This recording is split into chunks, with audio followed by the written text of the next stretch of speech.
Flowers, branches, and backgrounds. Lots of little things to do today, and this is our final end point.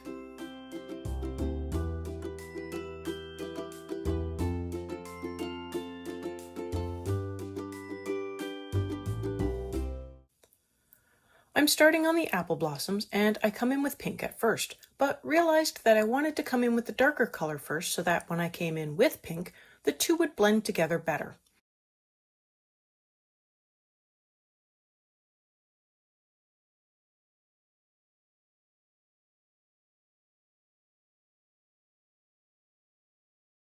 So I stopped with the pink and brought in the Tuscan red and did really short flicking motions from the bottom to block in the shading. I don't want this to go up too far, or the color on the rest of the flower will not be right. Hi everyone, I'm Catherine, the artist behind Bigelow Fine Arts. I have the palettes listed for free on Patreon or Ko-fi, whichever works best for you, and they are also listed on screen as always. This is in real time, and this is how fast I am moving. This is a free downloadable from Joanna Basford's blog that I will link to below, but it is also in her Worlds of Wonder adult coloring book if you just want to get the book, or already have the book.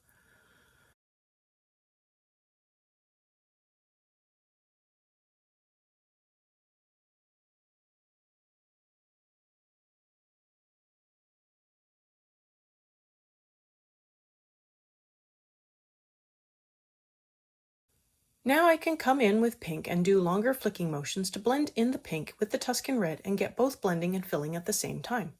This smooths out the Tuscan red while also moving it around a little. The pink fills in behind the Tuscan red, smoothing the gradient.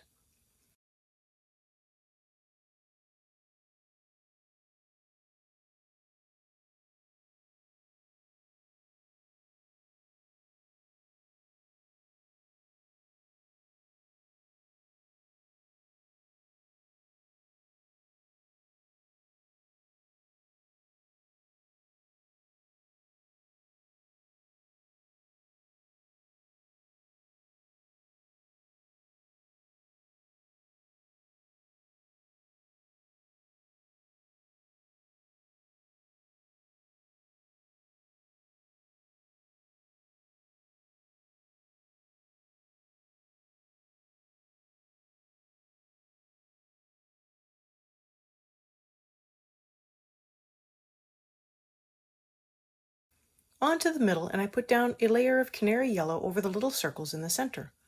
All of the circles, and with a decent pressure as I wanted to fill them in.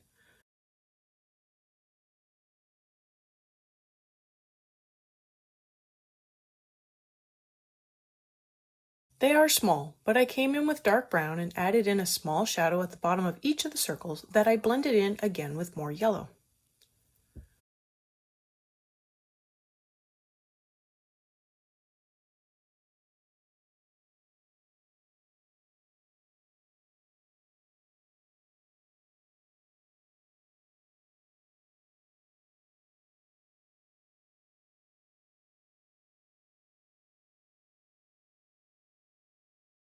I started blending out one of the petals with white and realized that I didn't have enough color down to move.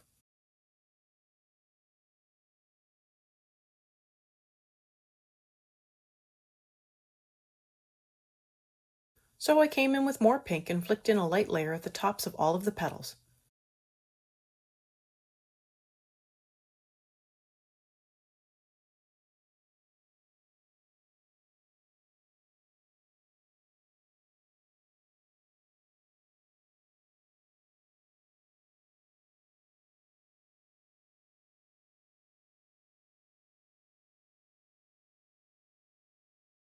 Now when I come in with white, it moves the pink around, tinting the rest of the petal with just a subtle hint of pink.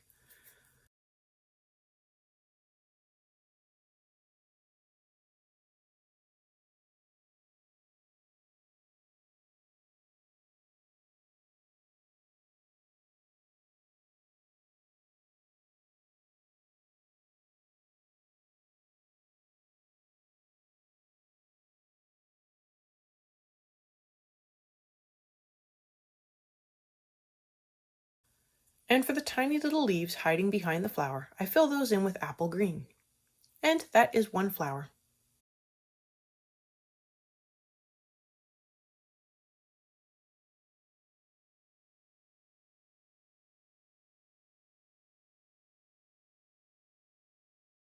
For the branch, I start with a base layer of sienna brown over the whole section.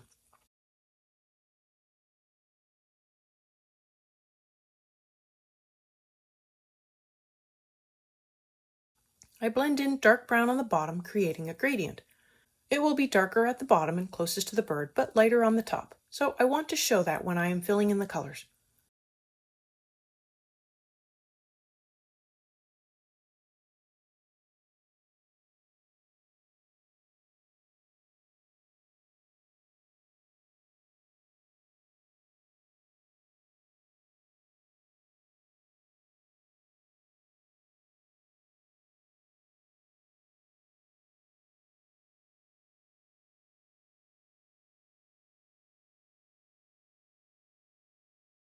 I darken up the shadows with some black, just a little at the darkest parts of the shadows.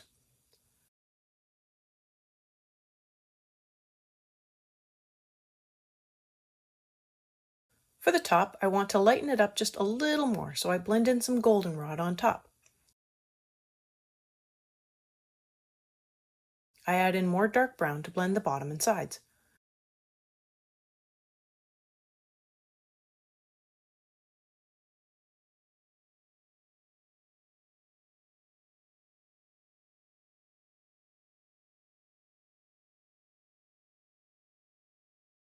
Finally, I blend in the top with white, and that is how I will be working up the branch.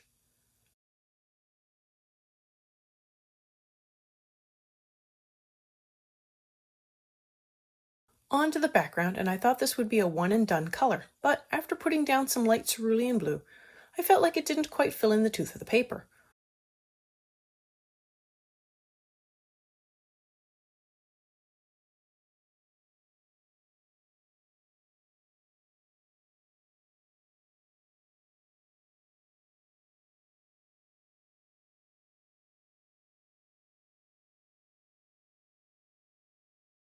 So I blended with white, but that lightened the color a little more than I wanted.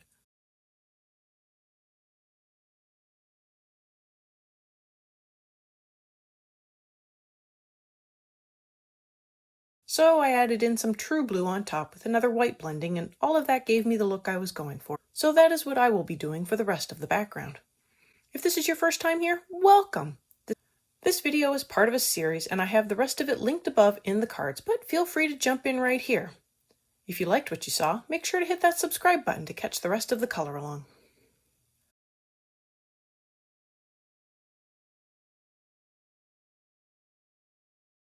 On to the rest of the page, and this will go a little faster. Back to the flowers, and this time I started with the Tuscan red, flicking in a little color at the very bottom.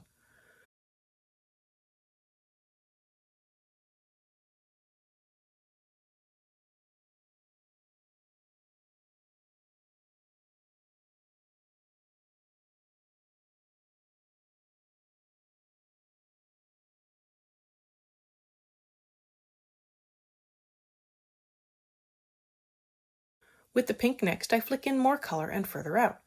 I also add in a little at the tops of the petals too.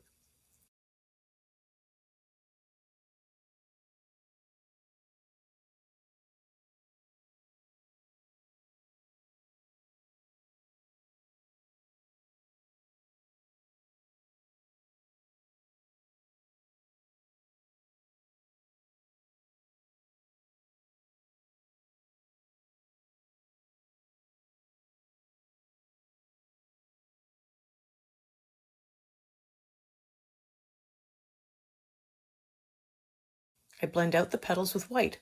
I didn't mention it earlier, but I am scrubbing the color from the bottom to the top of the petal and back again. This helps move the color in the direction I want and not some random direction.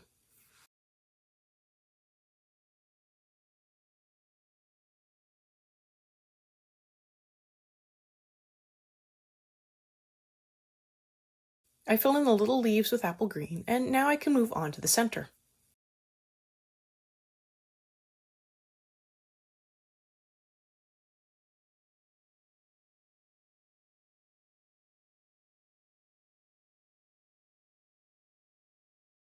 I fill in the little circles with canary yellow, and I add in a shadow with dark brown. I'm not pressing hard, just enough to get a little color down. I blend in more yellow to smooth out the color.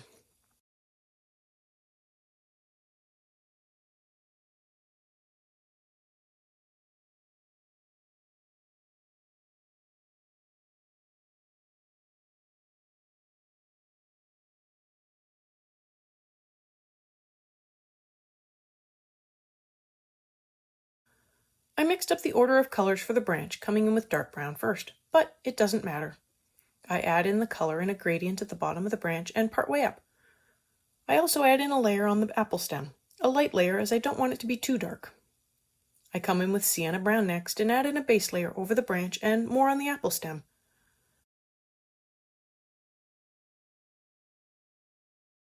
I come back in with dark brown and fix up my shadows now that I have color down, and another layer on the apple stem. Adding the sienna brown makes a difference in knowing how hard to press, but not in the overall appearance.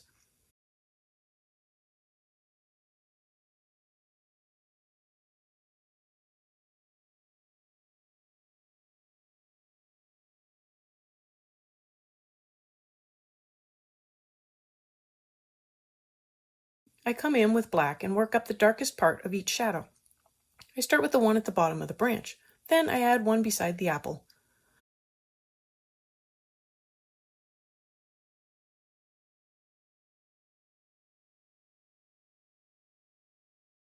I blend in goldenrod on top to add more color, and I hit up the stem as well.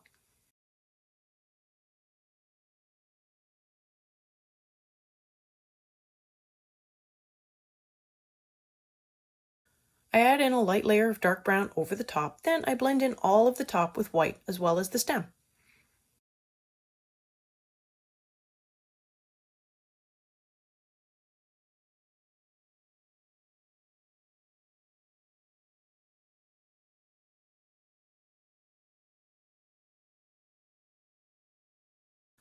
I touch up with a little more dark brown and the branch is finished.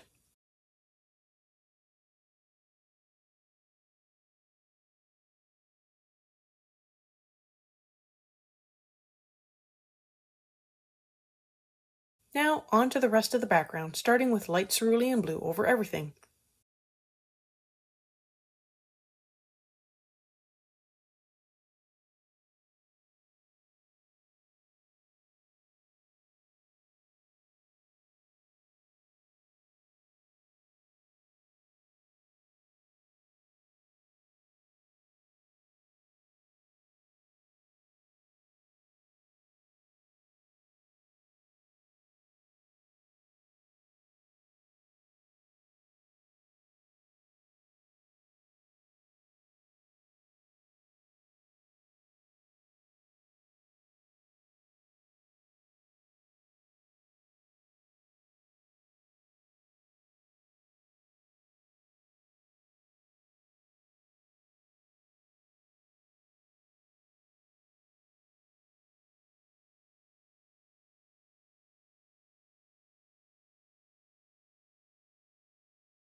After that, I work in a light layer of true blue over everything again, making sure it looks smooth. No pooling of color. I notice that the pencil says true blue in English and French blue in French. Strange.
I give the background a final blend with white, and that is it. Make sure to work in the little spots between the petals. Some will be blue and some will be green, depending if there is a leaf on that side. Thanks for coloring along with me on these flowers today. Let me know below or on social media if you colored along and how your coloring went. I'd love to know how your page turned out. I want to thank you all so much for coming along and joining in with me. If you found this useful, please like, share, and subscribe so others can find this video. Until next time, happy coloring!